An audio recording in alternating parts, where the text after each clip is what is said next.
कॉन्क्लेव्हमध्ये आणखी एक उद्देश आहे, तो म्हणजे इथं आजवर काम करत आलेल्या आरोग्य दूतांचा सन्मान करणं आणि त्यामुळेच मी हा एक सन्मान अनाऊन्स करते.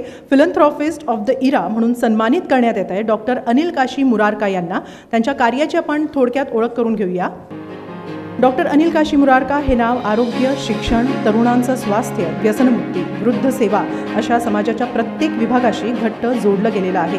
त्यांच्या अहोरात्र चालणाऱ्या कामाची दखल भारत सरकारनंही घेतली आहे. त्यांना भारताचे माजी राष्ट्रपती APJ अब्दुल कलाम यांच्या हस्ते विशेष सन्मानित करण्यात आलं आहे. स्वच्छ निरोगी भारत हे आदरणीय पंतप्रधान नरेंद्र मोदी यांचं स्वप्न साकारण्यासाठी डॉक्टर मुरारका यांनी विशेष सहभाग घेतला आहे आणि त्याबद्दल भारताच्या पंतप्रधानांकडूनही त्यांचं कौतुक करण्यात आलेलं आहे. ते स्वच्छ भारत अभियानाचे ब्रँड ॲम्बॅसेडर म्हणून ओळखले गेले आहेत. कोविड काळातही त्यांनी आरोग्य सेवकांसोबतच अगदी रिक्षा चालकांचीही काळजी घेत माणुसकीचं उदाहरण उभं केलं.